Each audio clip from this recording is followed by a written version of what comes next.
review makanya Mama. Oke.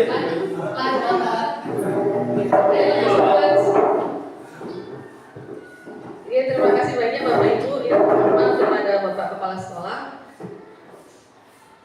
kemudian kepada Bapak dan Ibu Guru SMP Negeri 1 Atapunga Mekar yang hari ini bisa berkesempatan hadir untuk mengikuti kegiatan pada pagi hari ini. Adapun kegiatan kita adalah komunitas belajar Kombel SPEN Saat yang pada hari ini kita akan mendengarkan kegiatan yang akan disampaikan oleh Bapak Iko Maudrama selaku CGP Angkatan 11 Kabupaten Klungkung akan memberikan materi mengenai budaya positif di sekolah. Jadi kegiatannya mungkin sekitar setengah jam. Jadi kita minta partisipasi Bapak dan Ibu Guru demi lancarnya kegiatan pada pagi hari ini. Adapun kegiatan ini nanti setelah menyampaikan materi ada kegiatan diskusi. Itu saja mungkin yang saya bisa sampaikan selaku moderator dan notulen pada pagi hari ini. Untuk selanjutnya mungkin ada yang mau disampaikan pada Bapak Kepala Sekolah. Ibu,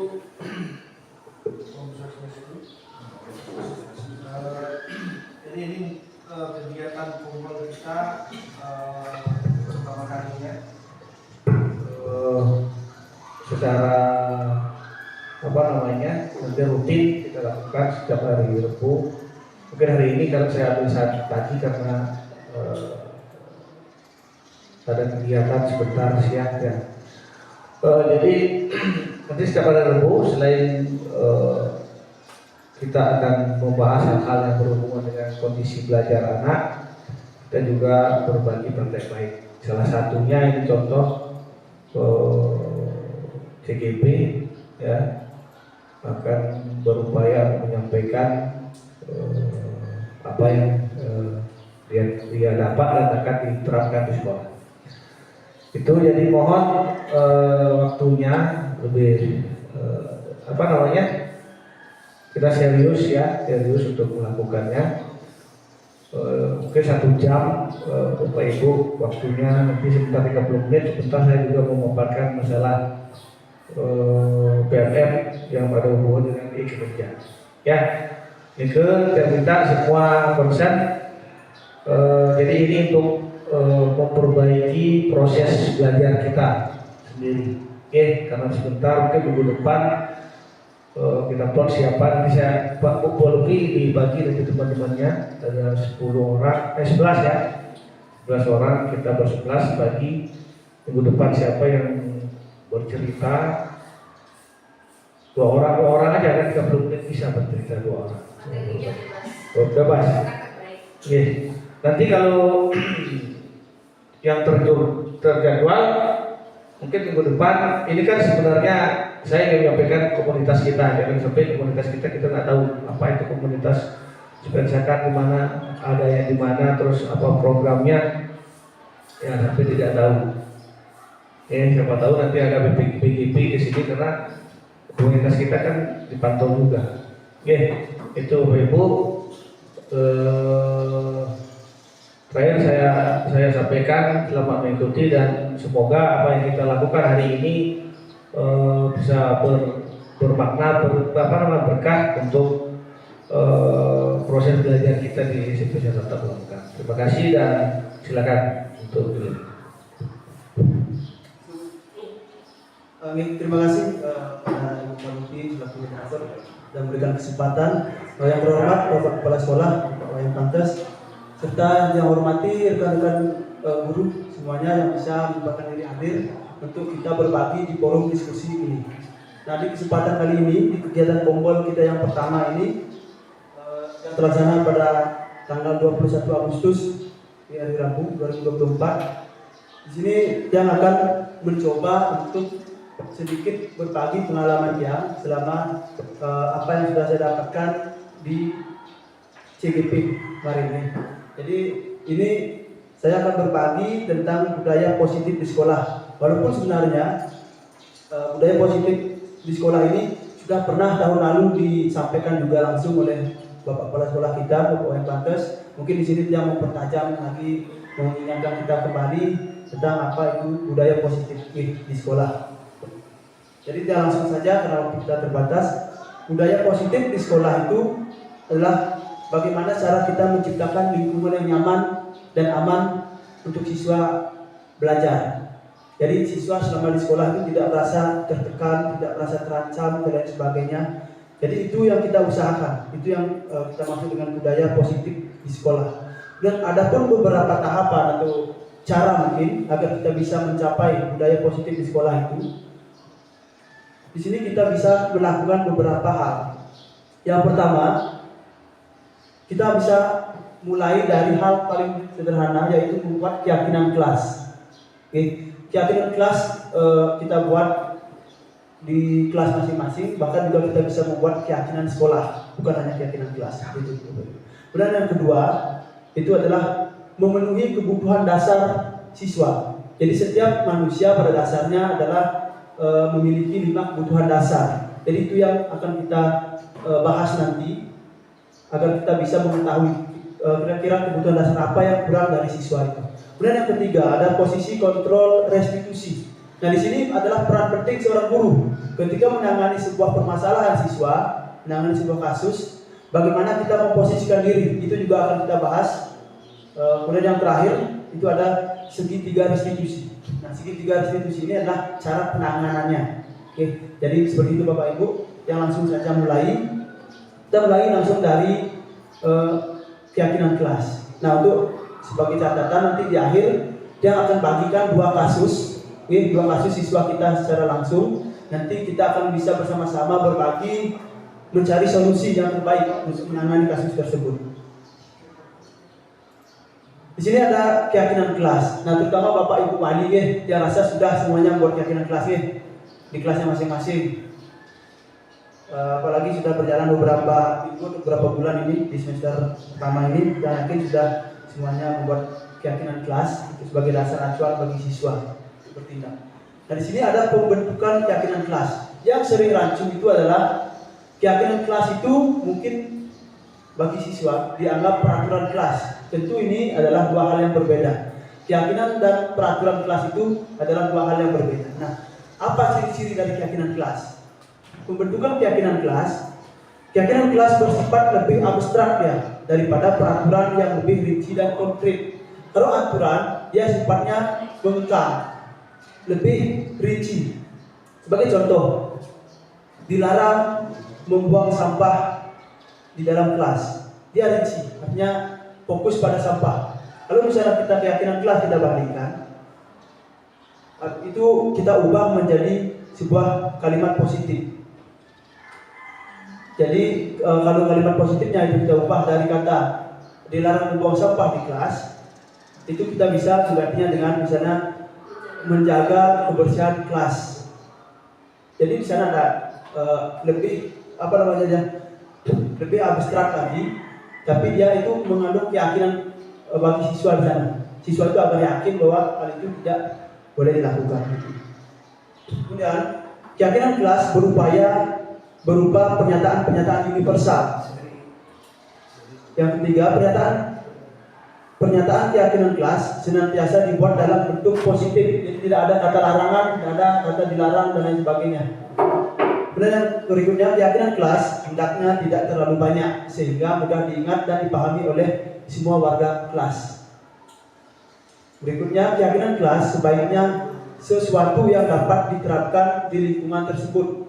Artinya kita membuat keyakinan kelas itu kira-kira apa yang bisa kita lakukan. Jangan sampai memaksakan anak-anak untuk mengikuti keyakinan kelas yang kita buat. Keyakinan kelas itu disepakati oleh siswa dan guru. Tidak boleh hanya berpihak satu pihak dari guru saja. Oke. Kalau itu yang terjadi itu juga sama dengan kita mengekang anak-anak. Kemudian semua warga kelas hendak ikut berkontribusi dalam pembuatan keyakinan kelas lewat kegiatan curah pendapat. Nah, ini kita sampaikan tadi. Keyakinan kelas itu kita bentuk bersama-sama antara kesepakatan guru dan muridnya. Kalau keyakinan sekolah kita itu kesepakatan dari semua warga sekolah. Dan yang terakhir, bersedia meninjau kembali keyakinan kelas dari waktu ke waktu. Nah, kira-kira ini sifatnya fleksibel Bapak Ibu nih. Kira-kira kalau ada hal yang kurang dalam keyakinan kelas yang sudah kita sepakati, itu bisa kita rubah, misalnya minggu pertama, minggu kedua, kalau misalnya tidak sesuai dengan kondisi atau lingkungan sekolah kita, itu bisa dengan kesepakatan kita rubah. Kemudian prosedur pembuatan keyakinan kelas. Nah, ini prosedurnya ada 7 tahap Bapak Ibu. Yang pertama, ini pasti semua sudah, karena sudah melalui proses ini, saya yakin semuanya pasti sudah melaksanakan, sudah paham. Mungkin yang di sini sedikit bacakan saja. Yang pertama itu mempersilahkan murid atau warga sekolah mencurahkan peraturan yang ingin disepakati. Peraturan ini muncul dari keresahan-keresahan siswa. Misalnya ada satu siswa yang merasa resah di kelas, Pak, ini teman saya berisik terus pada saat pembelajaran.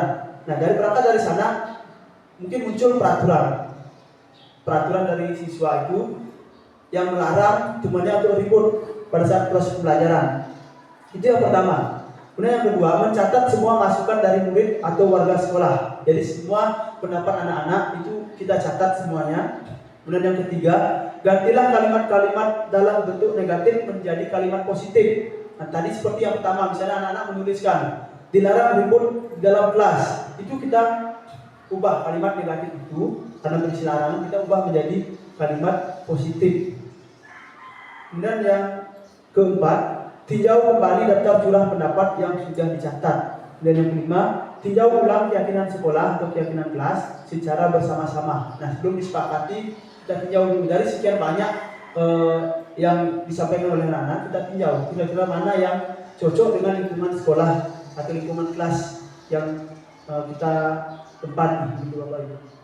Kemudian berikutnya, menyetujui keyakinan kelas bersama-sama. Dan tahap terakhir itulah keyakinan sekolah atau keyakinan kelas. Selanjutnya kita bisa letakkan di dinding kelas, di tempat yang mudah dilihat semua warga kelas, itu agar fungsinya mengingatkan kita semua. Dan yang lanjutkan lagi. Nah, di sini ada 5 kebutuhan dasar manusia. Kita selama menjadi guru, kita pasti sudah tahu Bapak Ibu, setiap anak itu mempunyai kebutuhan-kebutuhan dasar. Kalau misalnya terjadi masalah pada anak-anak, membuat masalah dan lain sebagainya, itu mengindikasikan ada salah satu atau beberapa kebutuhan dasar yang belum terpenuhi. Sebagai contoh yang real Bapak Ibu nih, misalnya anak-anak di dalam kelas itu dia tidak mau mengerjakan tugas ataupun tidak aktif dalam kelas, itu mungkin ada beberapa kebutuhan dasar mereka yang belum terpenuhi. Misalnya anak-anak belum sarapan pagi, belum makan dari rumah, tapi sudah harus belajar, itu kan lemas jadinya anak-anak. Mungkin itu kebutuhan dasar yang pertama yang belum terpenuhi, yaitu kebutuhan bertahan hidup. Di sana ada makan dan lain sebagainya. Jadi kita sampaikan secara umum 5 kebutuhan dasar manusia. Yang pertama itu adalah kebutuhan untuk bertahan hidup atau survival.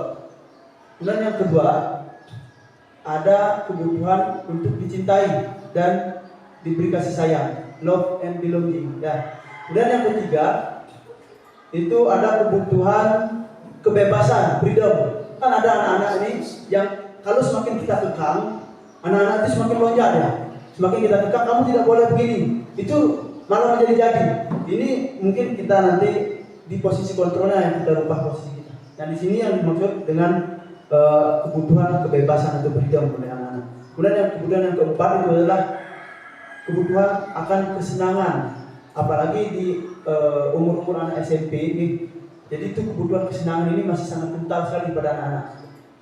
Jadi permainan, kita sebagai contohnya saja, main game Mobile Legends. Berapa kali kita sarankan agar berhenti pada saat jam pelajaran, mungkin berapa kali diulangi lagi. Ini kebutuhan kesenangan. Kemudian yang kelima adalah kebutuhan akan kekuasaan atau power. Nanti kadang-kadang anak-anak itu ingin menunjukkan bahwa diri mereka berkuasa. Ini yang sering kita juga jumpai, anak-anak itu kadang-kadang terlalu operatif di kelas. Kan ada beberapa contoh kasusnya, nanti kita akan bahas di akhir bagaimana cara kita menangani. Jadi itu 5 kebutuhan dasar manusia. Dan yang ketiga, yang Bapak Ibu mohon disimak ini karena ini menyangkut tentang pekerjaan kita, profesi kita sebagai guru. Jadi ini memang harus benar-benar kita ketahui ini 5 posisi kontrol sebagai seorang guru agar tidak salah nanti menempatkan diri ketika menghadapi kasus yang dialami oleh siswa. Kontrol yang pertama Bapak Ibu, mungkin ini yang kebanyakan yang kita lakukan, bahkan yang juga sebelum mengikuti pendidikan guru penggerak ini juga kebanyakan memposisikan diri di posisi kontrol sebagai penghukum. Di sini seorang penghukum bisa menggunakan hukuman fisik maupun verbal. Efeknya akan timbul rasa marah atau dendam atau trauma bahkan pada siswa. Sebagai contoh, ketika anak-anak datang terlambat, kita langsung bentak. Kenapa kamu terlambat? Nanti langsung kita mengasihkan action atau tindakan. Silakan kamu bersihkan toilet, kamu bersihkan kamar mandi. Itu kita memposisikan diri sebenarnya sebagai penghukum. Nah, di sanalah yang kebanyakan kita terjebaknya, yang juga sering melakukan itu ketika belum mengikuti sesi guru penggerak ini. Jadi ini kelima posisi kontrol ini harus benar-benar penting, harus kita ketahui. Kemudian yang kedua, pembuat merasa bersalah. Kadang-kadang ketika siswa melakukan kesalahan, guru itu kan tidak menghukum, tapi dia kadang-kadang membuat agar siswa itu merasa sangat bersalah. Sehingga pembuat rasa bersalah akan menggunakan keheningan yang membuat orang lain merasa tidak nyaman, bersalah atau rendah diri. Efeknya ini ke siswa adalah siswa jadi kehilangan rasa percaya dirinya. Karena siswa itu merasa dirinya bersalah. Itu yang kedua. Kemudian yang ketiga, guru memposisikan diri sebagai teman atau posisi kontrol sebagai teman. Guru pada posisi ini tidak akan menyakiti murid, tidak akan memberikan hukuman, tidak akan memberikan bentakan, namun akan tetap berupaya mengontrol murid melalui persuasi. Murid bisa lebih akrab dengan guru. Efeknya guru bisa kehilangan integritas. Mungkin Bapak Ibu pahami apa yang saya maksud. Kalau kita terlalu akrab misalnya menganggap murid itu teman, kadang-kadang murid itu tidak menganggap kita sebagai guru. Nah, seperti itu. Itu memang menjadi dilema juga untuk guru kalau kita terlalu akrab dengan murid memposisikan diri sebagai teman. Kemudian yang keempat, ini sebagai pemantau. Mungkin kita semua di sini memposisikan diri kita sebagai pemantau. Saya yakin karena dia juga mengalami di sini posisi pemantau berdasarkan pada peraturan-peraturan dan konsekuensi. Apa peraturan sekolah kita misalnya? Sepatu harus berwarna hitam. Sebagai contoh, pita harus berwarna merah, misalnya seperti itu. Nah, di sini posisi pemantau berdasarkan pada peraturan-peraturan dan konsekuensi. Dengan menggunakan sanksi atau konsekuensi, murid bisa tertantang melakukan kesalahan yang sama dengan lebih berhati-hati. Demikian. Kemudian yang terakhir di sini adalah posisi yang sekiranya paling ideal untuk diterapkan, yaitu adalah posisi manajer. Posisi terakhir atau posisi manajer adalah posisi di mana guru berbuat sesuatu bersama dengan murid, mempersilahkan murid mempertanggungjawabkan perilakunya, mendukung murid agar dapat menemukan solusi atas permasalahannya sendiri. Jadi ketika murid mengalami sebuah kendala atau permasalahan, jadi kita tidak langsung menghukum atau membuat mereka merasa bersalah, tapi kita bisa mengajak siswa tersebut untuk mencari solusi bersama. Di sini juga kita bisa melatih nalar kritis siswa, bagaimana cara memecahkan sebuah permasalahan. Nah, dan yang terakhir seperti kita diskusi. Di sini ada restitusi. Di PMM pun ada. Nanti kita bisa pilih itu. Di PMM ada restitusi. Restitusi adalah proses menciptakan kondisi bagi siswa di sekolah untuk memperbaiki kesalahan mereka sehingga dapat kembali pada kelompok mereka dengan karakter yang lebih kuat. Kan ada siswa yang melakukan kesalahan, kalau kita tidak baik menanganinya atau pemberian restitusi, siswa itu seolah-olah akan dikucilkan dalam kelompoknya, di kelasnya. Bahkan ketika kita membuat pelajaran berkelompok, ada satu atau dua orang siswa yang tidak diajak oleh temannya, tidak ajak berkelompok. Kalaupun diajak itu pun terpaksa karena guru yang memilihkan, kamu ikut kelompok sini. Bahkan terang-terangan menolak, jangan pak gitu. Nah, ini sudah namanya tidak diterima. Jadi ketika siswa itu melakukan kesalahan, kita restitusi bagaimana caranya agar karakter siswa tersebut lebih menguat sehingga dia bisa diterima kembali di kelompoknya. Nah, adapun tahapan-tahapan restitusi itu ada 3 tahapan yang disebut dengan segitiga restitusi. Oke, Bapak Ibu. Adapun tahapan yang pertama itu menstabilkan identitas. Oke, coba mohon perhatiannya nih Bapak Ibu, mohon perhatiannya sebentar. Menstabilkan identitas di sini yang maksudkan adalah ketika ada salah seorang siswa melakukan kesalahan atau permasalahan, menstabilkan identitas di sini kita maksudnya adalah meyakinkan mereka bahwa kesalahan itu semua orang pernah melakukannya sehingga mereka tidak merasa tertekan. Jadi tidak adapun beberapa pertanyaan yang mungkin muncul atau kata-kata yang mungkin muncul itu tidak ada manusia yang sempurna. Itu yang mungkin bisa kita sampaikan kepada siswa pada tahap menstabilkan identitas ini. Nah, jadi kamu tidak usah khawatir melakukan kesalahan. Tidak ada manusia yang sempurna. Itu guna kata lain, saya juga pernah melakukan kesalahan yang sama. Atau kita bisa mengatakan kita bisa menyelesaikan ini. Sehingga di tahap ini menstabilkan identitas ini, siswa itu stabil, memang benar-benar stabil ya, tidak merasa takut, tidak merasa tertekan. Sehingga nanti memancing siswa itu akan berkata jujur. Kalau sudah dari awal tertekan, kamu akan saya hukum, kamu akan bapak hukum. Ini siswa itu akan takut, tidak mau berkata jujur. Kemudian di tahap yang kedua, ini tahap yang juga tidak kalah pentingnya, yaitu validasi tindakan yang salah. Kalau misalnya kita start di tahap yang pertama menstabilkan identitas, mungkin siswa menganggap, oh berarti tidak apa-apa saya salah, kan begitu jadinya. Tuh bapaknya juga mengatakan dirinya salah pernah seperti itu. Jadi penting kita lanjut ke tahap yang kedua. Tahap kedua di sini kita bisa mengatakan begini, Bapak Ibu, kamu pasti punya alasan mengapa melakukan hal itu.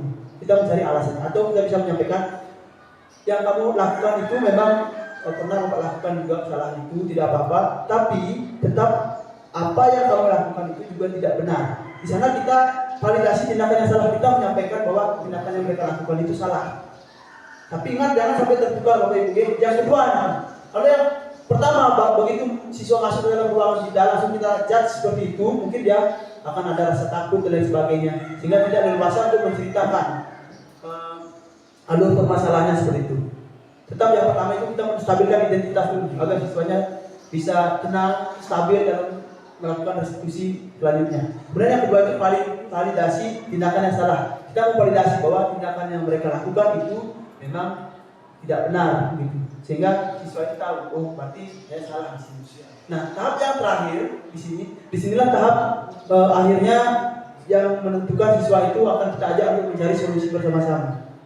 Menanyakan keyakinan dari keyakinan kelas yang sudah kita buat. Jadi bisa kita tanyakan apa yang kita percaya sebagai kelas atau keluarga, atau mungkin pertanyaan lain, keyakinan kelas yang mana kira-kira kamu langgar. Jadi dia sendiri yang menentukan keyakinan kelas mana yang dia langgar. Misalnya dia gulung-gulung kertas, robek terus dibuang di dalam kelas.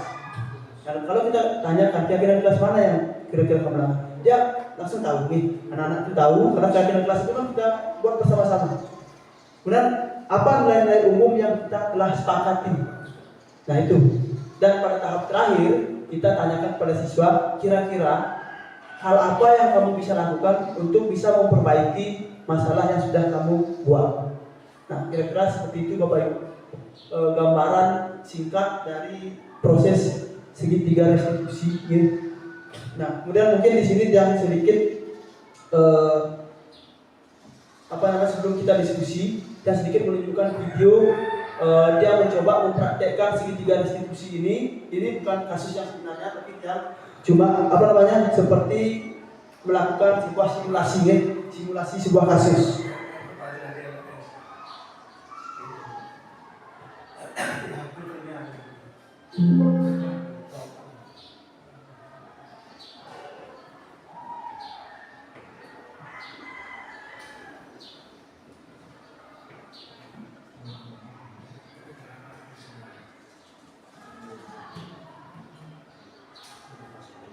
Mohon disimak Bapak Ibu sebentar saja nih, kurang lebih 3 menitan. Nah, ini yang mau coba mempraktekkan, mensimulasikan bagaimana proses segitiga distribusi itu. Mohon maaf Pak Wayan Pantas, ini ruangannya jangan pinjam tanpa izin bayar dulu.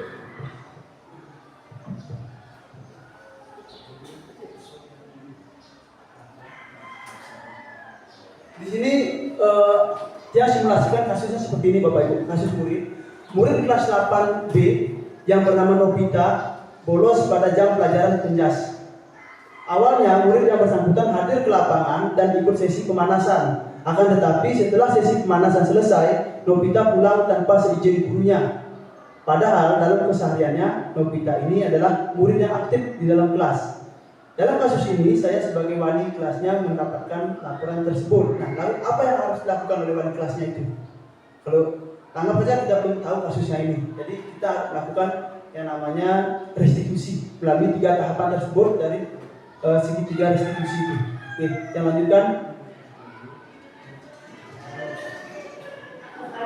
Mau catatannya ini semua simulasi. Bagaimana pertanyaan kita pada ini? Ya, ya. Jadi Bapak aku menunjukkan kita di sini itu berdasarkan laporan dari ada laporan dari Pak Gubernur, katanya kamu tadi kurang lebih pada sesi pelajaran olahraga. Apa benar?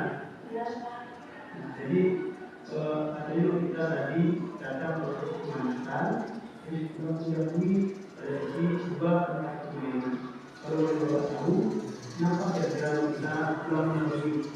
Saya takut karena tidak membawa bawaan. Jadi kita tidak mau apa-apa ya. Jadi kalau tidak senang itu, tapi tidak tahu bisa. Jadi dalam melalui demokrasi itu juga tidak benar. Ya, kalau kita tahu kenapa kita membawa bola. Saya sudah mempersiapkan ya Pak, tapi bolanya di kumpul sama saya. Jadi di sini ya. Nah, kalau kita masih bilang Tidak ada sudah siapkan semua. boleh kenalan ya. Oke, jadi itu sebenarnya nggak sebelumnya dalam kita ya. Sebenarnya dalam kita begini pada ini. Jadi kita Bapak ini akan ajak kita untuk mencari solusi bersama apa saja tersedia. Ya, terima kasih bisa. Kita biasanya jika ada beberapa aksi ya ini. Nah, apakah tindakan kita yang terima ini sesuai dengan keadaan ini? Tidak pernah saya tidak mau. Lalu kita bersedia untuk IT dalam kita.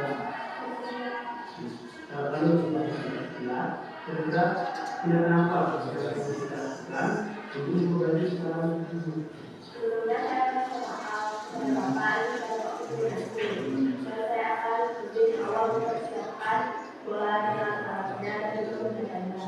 Ya, sebetulnya kita sudah mau dari sekarang. Kita yakin kita kalau mau di serius, lalu kita tahu kita menjadi dia aktif. Oke, kurang lebih seperti itu Bapak Ibu. Jadi di sini mungkin kelihatannya datar saja ya, karena ini kan simulasi, tidak kasus yang sebenarnya.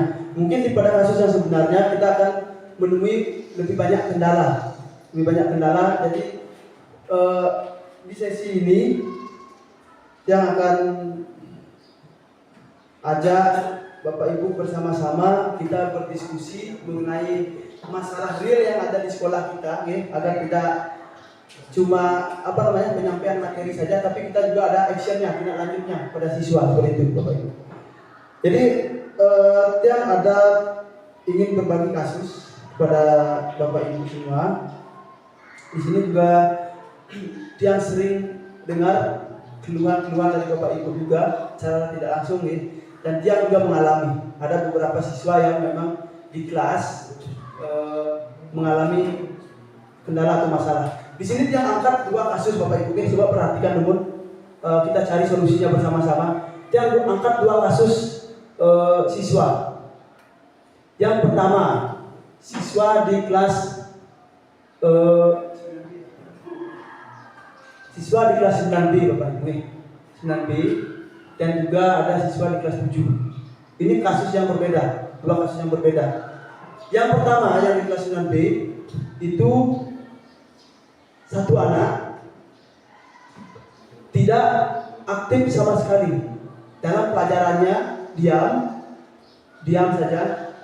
Bahkan hanya kita untuk kita misalnya maju ke depan kelas untuk menyampaikan pendapatnya tidak mau, apapun mencatat bahkan dia tidak mau, diam, hanya duduk saja di kelas. Ini kalau kita anggap itu kan sebuah masalah juga. Kemudian yang kedua, kebalikan dari kelas 9 ini. Di kelas 7 kita menemui banyak siswa yang operatif. Nah, teriak-teriak. Bahkan kadang-kadang kita belum minta pendapatnya dia sudah teriak-teriak. Bapak Ibu, artinya ini dua kasus yang bertolak belakang nih. Yang satunya di kelas 9B misalnya jangan contoh diam, kebanyakan diam, bisu, tidak mau diajak belajar istilahnya. Kemudian yang kedua kebalikannya adalah siswa yang operatif, tidak bisa tidak bisa tenang seperti itu. Nah, setelah kita berbagi sedikit tadi pengalaman yang baru sedikit itu mengenai restitusi atau segitiga restitusi, kira-kira Bapak Ibu nanti dia minta pendapatnya mungkin lagi 10 menit saja. Kira-kira dari dua kasus itu, kira-kira kita memposisikan diri kita sebagai posisi kontrol yang mana? Kita kembalikan ke posisi kontrol. Sini ada 5 posisi kontrol. Atau gini saja Bapak Ibu. Kira-kira dari dua kasus anak tersebut, kebutuhan dasar yang mana yang belum terpenuhi? Nah, kita istilahkan diri kita sebagai dokter. Kalau dokter itu kan pasien datang, pasiennya ditanya, kamu sakit apa? Pasiennya menyampaikan, saya sakit kepala. Nah, kalau kita sebagai guru, itu juga kurang lebih seperti itu. Tapi kita sebenarnya lebih berat lagi, karena siswanya tidak bisa ditanya seperti itu. Kita yang mendiagnosa sendiri, kira-kira kebutuhan mana ya siswa ini yang belum terpenuhi. Nah, Bapak Ibu coba bisa orek-orek sedikit atau ketikkan di laptop, nanti dia minta pendapatnya agar kita benar-benar berbagi di sini, agar tidak formalitas saja. Jadi kira-kira kebutuhan dasar manusia yang mana yang tidak terpenuhi dari kasus 1 dan kasus 2. Yang ulangi, kasus yang pertama itu satu siswa yang tidak aktif sama sekali, tidak mau mencatat, tidak mau mengeluarkan pendapat dan lain sebagainya, hanya dia bahkan sering tidur di dalam kelas. Dan yang kedua, kebalikannya, anak-anak ada beberapa anak yang operatif, membuat perbisingan di kelas tanpa kita tanyakan pendapatnya dulu, dia sudah teriak-teriak seperti itu. Nah, kira-kira kebutuhan dasar mana yang belum terpenuhi? Coba saya juga sambil nih.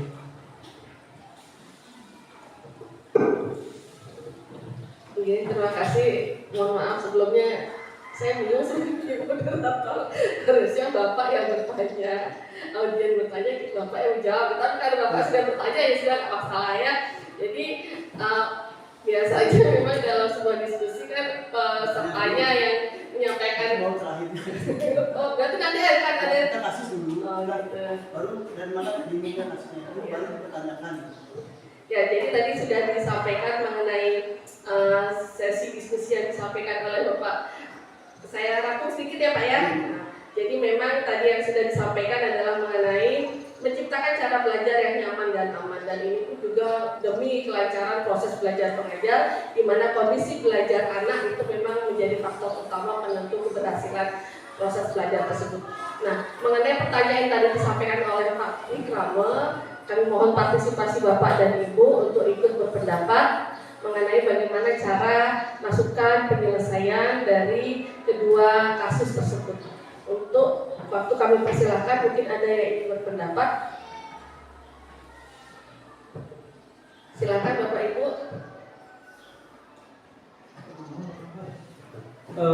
Bapak Ibu, saya ingatkan mungkin, mohon maaf sebelumnya, kan kita juga siswa kita banyak memiliki prestasi tingkat provinsi bahkan sampai ke nasional. Jadi kita tidak boleh hanya berfokus di sana. Oh, siswa kita berprestasi, tapi siswa yang bermasalah ini juga tidak boleh kita lupakan, tidak boleh kita abaikan. Kita carikan solusinya bersama-sama seperti apa itu. Saya yakin Bapak Ibu memiliki cara-cara sudah melakukan berbagai upaya untuk menangani siswa itu. Tapi memang dalam kenyataannya kan kita tidak semudah seperti video yang ditunjukkan tadi, karena itu simulasi yang pun mengalami banyak kendala. Di forum ini, dalam kesempatan ini kita bisa bersama-sama bertukar pendapat dari hal yang terkecil dulu, dari kasus yang saya sampaikan itu kira-kira kebutuhan dasar mana yang belum terpenuhi.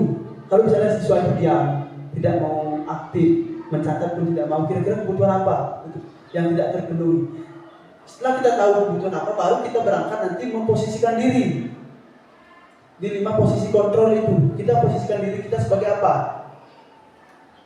agar posisi yang umpamakan 5 kebutuhan dasar ini adalah sebagai diagnosa penyakitnya. Kemudian 5 posisi kontrol itu adalah obatnya. Bayangkan kalau misalnya sakit kepala pasiennya, tapi kita kasih obat diare, kan nggak mempan. Nih Bapak Ibu. Nah, jadi kita diagnosa dulu kira-kira kebutuhan dasar apa yang terpenuhi, belum terpenuhi, sehingga siswa itu berlaku seperti itu. Baru nanti kita posisikan diri kita di 5 posisi kontrol itu, sekiranya yang mana yang tepat untuk Bapak Ibu. Nah, untuk mengakumulasikan itu kita melalui segitiga restitusi. Oke. Coba mungkin Bapak Ibu ada sampaikan pendapatnya, kita bersama-sama di sini, bukan saling menyalahkan, bukan saling menjudge atau bagaimana. Kita semua pendapat di sini penting Bapak Ibu. Jadi kira-kira dari kasus yang pertama saja dulu, kasus yang pertama kira-kira. Atau Bapak Ibu sudah menyelesaikan kasus yang kedua juga boleh, yang siswa beraktif. Kira-kira kebutuhan dasar yang mana yang belum terpenuhi?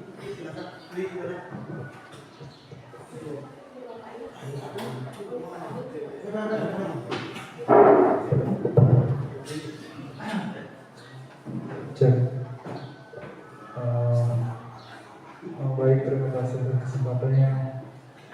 Terus terang ini bagi dia sendiri merupakan sesuatu yang baru sebenarnya, dimana sehari-harinya dia itu kalau mengajar, kalau ada siswa bermasalah, pasti kalau nggak menghukum ya membuat mereka merasa bersalah. Cuma untuk kasus ini berdasarkan paparan dari Pak Kumar Krama, tadi kan kasus pertama bahwasanya ada siswa yang disuruh kita tidak mau catat, ya, disuruh ke depan, mau ke depan dan sebagainya. Sini dia sebenarnya ya kalau menurut yang pribadi ya mungkin ya walaupun salah nanti bisa dikoreksi. Sepertinya kebebasan rasanya, ya, dimana siswa itu sepertinya tidak punya tempat atau media untuk dia mengapresiasikan keinginannya gitu, atau kehendaknya seperti itu. Cuma di satu sisi tidak bisa serta-merta kita menjawab ini masalahnya di kebebasan. Ya, perlu juga kita telusuri yang menyebabkan siswa seperti itu apa sebenarnya. Nah, itu mungkin saja di sekolah teman-temannya buat seperti itu, atau bisa saja di rumah yang bersangkutan punya masalah. Ya. Jadi kembali lagi, saya pribadi ranahnya atau masuknya itu adalah di kebebasan seperti itu Pak. Jadi kalau misalnya ada salah mohon dikoreksi. Oke, terima kasih Pak Dona untuk sudah mau berbagi gitu, di forum ini. Jadi jangan mengatakan kalau ada yang salah lebih baik, kita juga tidak tahu yang mana yang salah yang benar. Kita di sini berbagi. Dia bukan ahlinya juga nih. Yang di sini sebagai perantara menyampaikan apa yang sudah dia dapatkan selama pendidikan guru penggerak ini. Jadi dia tidak bisa mengatakan yang mana yang benar, yang mana yang salah. Kita di sini sama-sama mencari solusi. Jadi Bapak Dona menyampaikan mungkin itu adalah kebutuhan yang menurut adalah kebebasan, sehingga siswa itu merasa terkekang ya, diami. Tapi juga Pak Putu Dona dan tangkap tadi mengatakan ada faktor lain mungkin, seperti di kelas mereka dikucilkan sama temannya, atau di rumah misalnya, di rumah ada masalah dengan keluarga. Itu juga masuk ranahnya ke yang nomor 2, cinta dan kasih sayang. Itu yang belum terpenuhi. Oke? Karena seperti yang tadi saya sampaikan, ini yang kelas 9 ini, diajak berkelompok pun tidak mau sama temannya. Bahkan dia pilih kan, kamu kelompok ini. jangan Pak, teriak-teriak seperti itu di depan anaknya ini. Kalau kita di posisi anak itu bagaimana perasaan kita? Kan begitu. Jadinya mereka seolah-olah tidak mau berpendapat, tidak mau berkata-kata karena takut disalahkan. Itu yang jadi dia yang satu sisi dia merasa tidak bebas di kelas itu karena sering dijudge mungkin.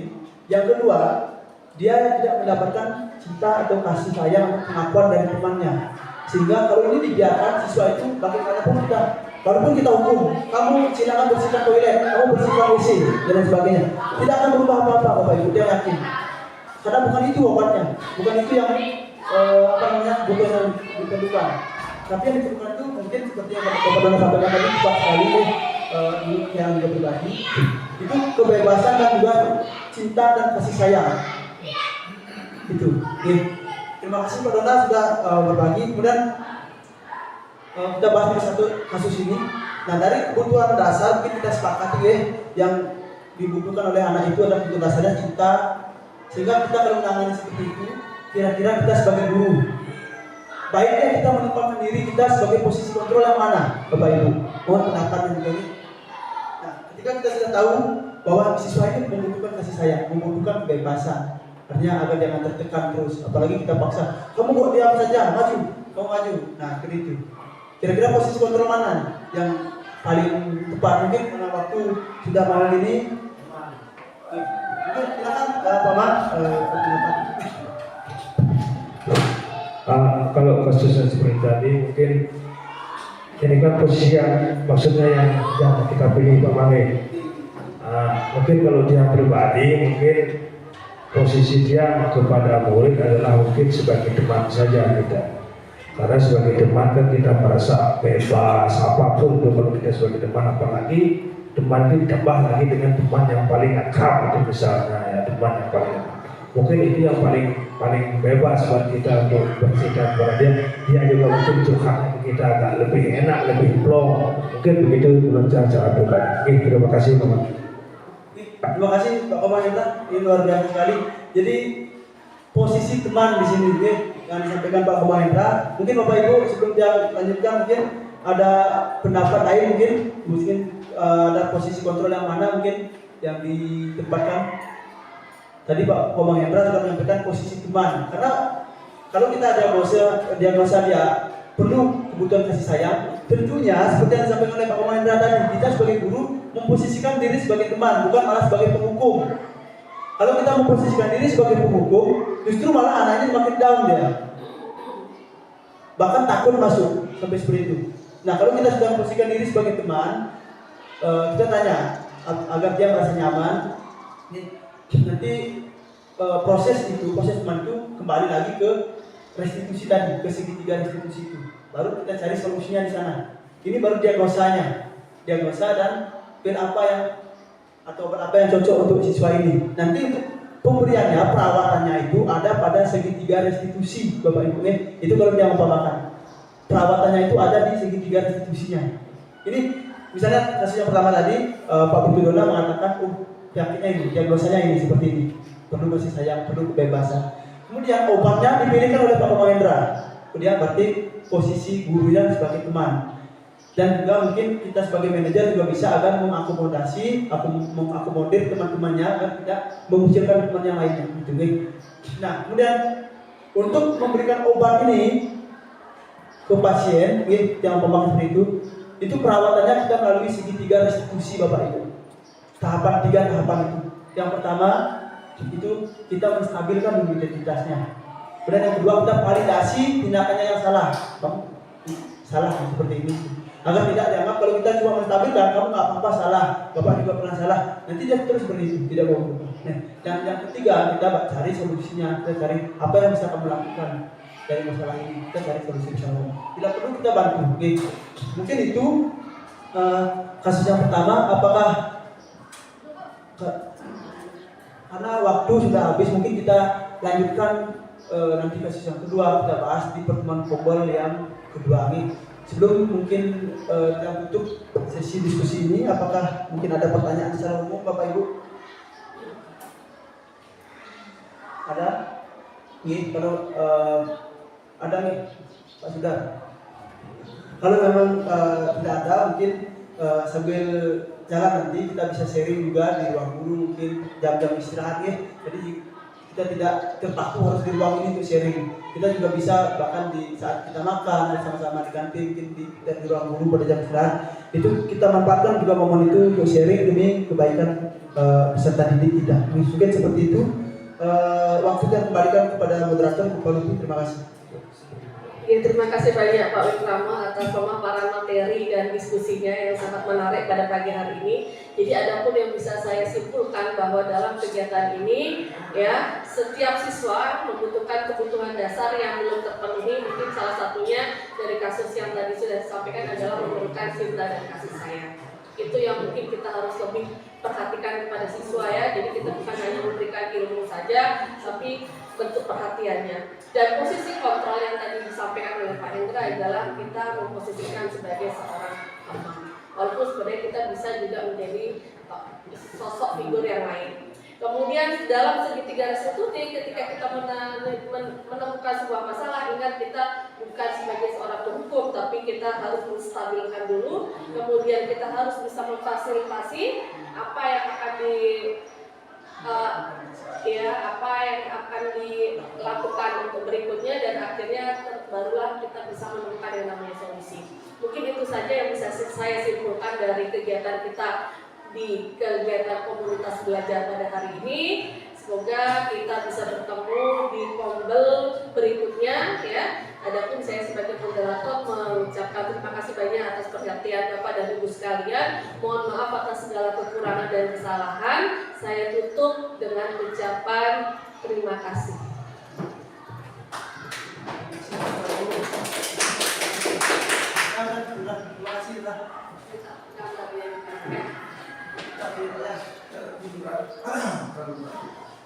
Terima kasih ya, terima kasih Pak ya. Bapak selamat calon ya. Bapak posisinya sebagai soulmate sekarang sama kamu ya. Kunci, buka.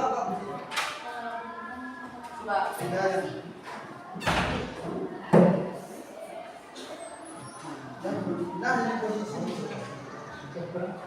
Jadi semua sekali.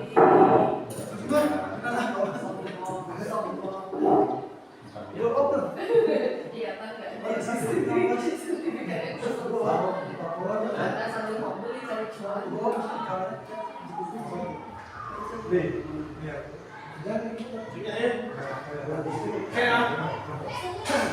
Pagi jalan kasih saya.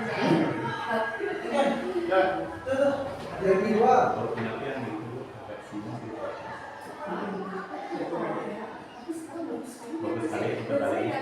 Itu jadi ini dua pertemuan gitu. Oh, sama Bapak sekarang. Nah, Ibu jadi moderator di sana. Ibu moderator totokan. Masa saya ini? Bapak menyampaikan materi mengenai gimana kalau posisi duduknya dulu kan bajunya kan udah sama. Kita bagi rabu. Jangan rebu. Sama-sama. Baik Bapak Ibu. Betul. Nah, apa harus betul ini betul. Satu.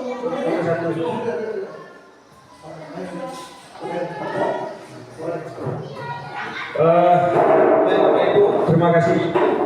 Jadi dia hanya mempertegas, bukan menambahkan ya, terutama yang akan ikut kegiatan PPG, materinya sama nanti sama dengan materi guru penggerak, persis semua.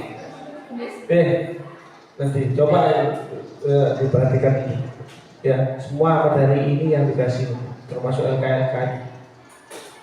Makanya kalau yang ikut PPG hari ini kalau dia tamat guru penggerak, ikut ya, cuma ujian akhir. Baik Bapak Ibu, saya mengingatkan ya bahwa PNM kegiatan PNM kita sampai dengan hari ini adalah tahap observasi dan pelaksanaan. Dari tahap pelaksanaan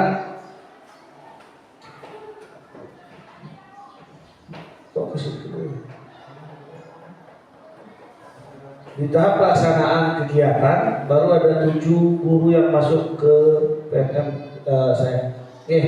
Dan 7 dari 7 itu baru 3 yang bisa saya lakukan penilaian. Karena yang lain masih tidak bisa saya masuk. Coba. Kenapa seperti itu?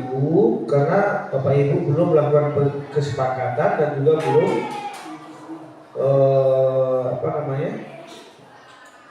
belum mengunggah dokumen RPP. Jadi kalau itu yang belum, jadi saya tidak bisa melakukan hal apa-apa.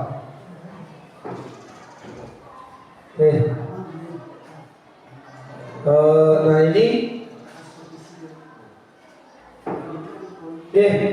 baru ada 4, ada Bu Pelupi, Pak Deprakte, Pak Komawidanto dan Pak Sudah. Dan Bu Pelupi hari ini ininya ya, tolong bantu saya pakai ini surat yang harus saya juga. Nanti ambil video sedikit depan, setengah sama belakang. Dan saya lihat sebenarnya kan ada beberapa observasi. Saya sudah lihat tadi RPP-nya sudah bagus. Cuman asesmennya masih tukar ya, kalau saya lihat masih tukar antara formatif dan sumatif. Coba dibaca ulang, ada tukar. Cuma sudah bagus sekali, sudah ada penyesuaian sesuai dengan kondisi sekolah. Jadi materinya sudah sesuai, ada sumpahnya sudah sesuai dengan kondisi sekolah. Itu kekurangannya nanti ditekankan di sana di saat Ibu mengajar, dilihat. Saya cuma lihat videonya nanti video awalnya itu. Apa dia dibantukan? Yang tanggal 20 ada yang tanggal 21 22. Asal jangan tanggal 31. 31 hari Minggu ya. 30 31 jangan. Pak Ibu. Boleh ke September boleh. September boleh. Tapi jangan pakai September 5, 6, 7, 8. Jangan bisa cuti 1 minggu. Karena ngaben. Karena ngaben jadi peserta tok kan. Itu jadi saya ingin mengingatkan ini aja. Nah, mungkin yang lagi Pak Komang Hendra sudah barusan berarti Pak Komang. Berarti tinggal Pak Wikrama belum. Kan belum disepakati, belum bisa